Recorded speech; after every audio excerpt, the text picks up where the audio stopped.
Hello students, आज का हमारा टॉपिक है पॉलिनोमियल इंट्रोडक्शन 2, जिसमें हमारा एक्सरसाइज 2.1 हो चुका है, जिसमें हम लोग पढ़ लिए हैं कि पॉलिनोमियल किसे कहते हैं, पॉलिनोमियल क्या होता है।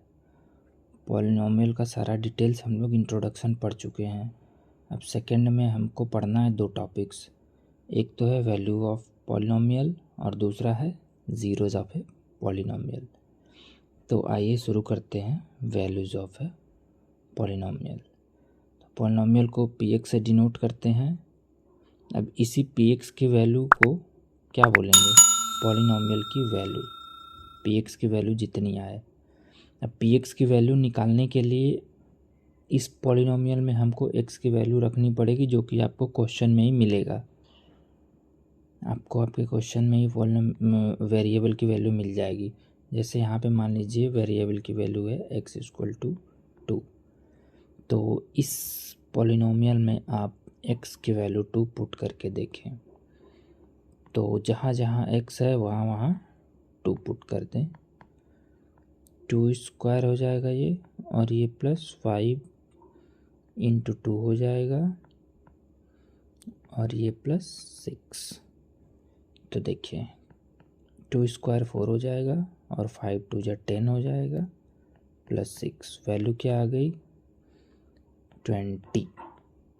तो इस पॉलिनोमियल px की वैल्यू 20 है। कहाँ, वेरिएबल x इक्वल टू 2 पे। इसी को हम लोग कहते हैं पॉलिनोमियल की वैल्यू। चलिए एक और एग्जांपल ले लेते हैं, एनसीईआरटी का एग्जांपल ले लेते हैं। इसमें पॉलिनोमियल है अपना px equal to x square plus 2x plus 6। हमको कहाँ पे वैल्यू निकालनी है पॉलिनोमियल की, x इक्वल टू 2। हमेशा जो वेरिएबल होता है उसकी वैल्यू पुट करते हैं तो पॉलिनोमियल की वैल्यू आ जाती है। हर पॉलिनोमियल में वेरिएबल होगा कांस्टेंट वाले को छोड़ के। तो इसमें वेरिएबल x है। वेरिएबल कुछ भी हो सकता है, x y z a b c, कोई भी अल्फ़ाबेट हो सकता है। तो इसमें वेरिएबल हमारा क्या है, x है। तो x इक्वल टू 2 पे हमको निकालना है पॉलिनोमियल की वैल्यू। तो फिर यहाँ पे भी 2 पुट करते जाएं x के जगह पे, तो p x के जगह पे 2, फिर यहाँ भी x स्क्वायर मतलब 2 स्क्वायर, और प्लस 2x मतलब 2 इंटू 2 प्लस 6।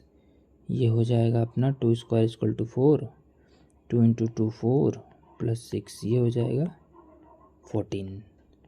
अब जो ये 14 है ना, इस पॉलिनोमियल की वैल्यू है। इसी को बोलते हैं वैल्यू ऑफ द पॉलिनोमियल। अब देखिए वैल्यू ऑफ द पॉलिनोमियल से ही रिलेटेड है ज़ीरोज़ ऑफ अ पॉलिनोमियल। अब zeros of a polynomial start करते हैं। तो देखिए ज़ीरोज़ ऑफ अ पॉलिनोमियल होता क्या है। पहली बात कि जीरो ये वाला ज़ीरो नहीं है, ये वाला ज़ीरो नहीं है। ज़ीरो ये है कि x की जगह पे कोई भी वैल्यू रखें तो इसका मान 0 आ जाए। तो जो ये है इसको ज़ीरो कहते हैं, जो भी वैल्यू वेरिएबल की रखते हैं अब की बात हो रही है। इसमें होता क्या है, पॉलिनोमियल में कुछ वेरिएबल होते हैं। जैसे एक पॉलिनोमियल ले लेता हूँ, उसे समझते हैं। px equal to x square plus 5x plus 6। तो इसमें वेरिएबल x है। ऐसे पी वाई भी ले सकते हैं, Y square minus 6y plus 9, जो भी हो। ओके,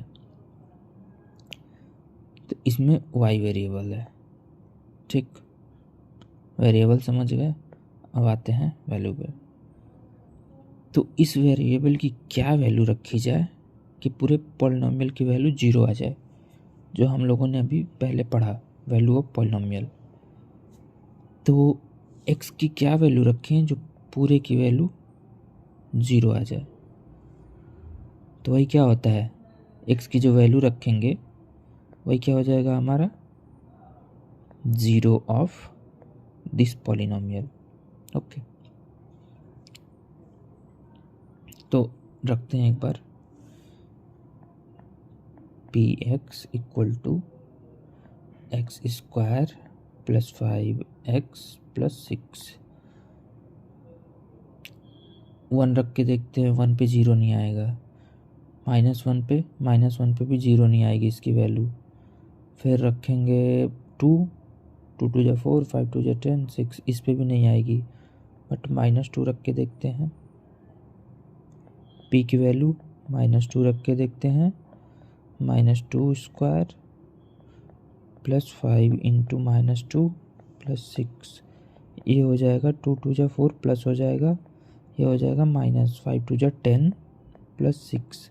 अब देखो इसकी वैल्यू 0 आ गई, तो ये जो हमारा -2 है ना, यही क्या है, इस पॉलिनोमियल की 0 है। 0 मतलब ऐसी वेरिएबल की ऐसी वैल्यू जिसको रखने पे पूरे पॉलिनोमियल की वैल्यू 0 है। एक इसको समझने के लिए एक छोटा सा एग्जांपल लेते हैं, थोड़ा easy.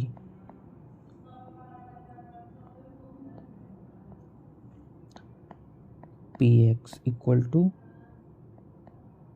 X square minus x, इसमें x की क्या वैल्यू रखें जिससे 0 आ जाए।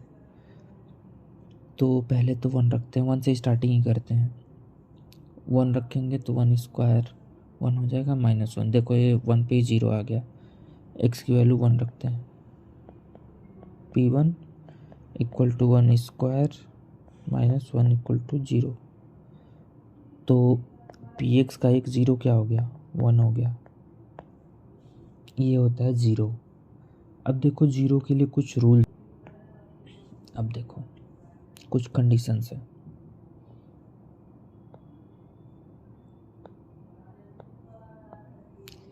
फर्स्ट है, जो 0 ऑफ अ पॉलिनोमियल है, किसी भी पॉलिनोमियल की 0 जरूरी नहीं है कि वो 0 ही हो।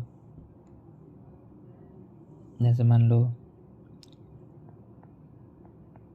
अभी जो एग्जांपल हम लोग लिए थे, x square plus 5x plus 6, इसका 0 कितना आया था -2, और एक और 0 आएगा -3। और एक एग्जांपल ले लेते हैं, p x equal to x square minus x, इसका एक 0 0 भी आएगा और एक 0 1 भी आएगा। ठीक, तो ये ज़रूरी नहीं कि सारे 0 0 ही हों, न्यूमेरिक भी हो सकते हैं, जैसे 1 -2 -3, कोई भी नंबर हो सकता है, 0 कुछ भी हो सकता है, फ्रैक्शनल भी हो सकता है। ठीक, सेकंड केस है, 0 में भी अ 0 ऑफ अ पॉलिनोमियल। देखो जो 0 है वो क्या हो सकता है, किसी पॉलिनोमियल का 0 हो सकता है, इसमें सेटिस्फाई हो गया दूसरे एग्जांपल में ये भी। और देखो जो हम लोग का जो लीनियर इक्वेशन होते हैं जिसमें डिग्री 1 होती है, उसका 0 1 होगा, एक ही 0 होगा। जो क्वाड्रेटिक इक्वेशन होते हैं जिसमें डिग्री 2 होती है, उसका 0 कितना होगा, जितनी डिग्री होगी उतने जीरोज होंगे। कॉमनली ये जान लो तुम, क्वाड्रेटिक में जीरोज डिग्री 2 होती है, तो जीरोज कितने होंगे, 2। ऐसे ही क्यूबिक में क्या होता है, डिग्री 3 होती है, इसलिए उसके कितने जीरोज होंगे, 3। और देखो a polynomial can have more than 1 0, third भी हो गया था, ये fourth. A polynomial can have more than 1 0। अगर पॉलिनोमियल लीनियर है तो 1 0 होगा, क्वाड्रेटिक है 2 0, क्यूबिक है तो 3 0। ऐसे ही जैसे जैसे डिग्री बढ़ती जाएगी वैसे वैसे जीरोज का नंबर बढ़ता जाएगा। ठीक, तो ये हमारा हो गया जीरोज ऑफ पॉलिनोमियल।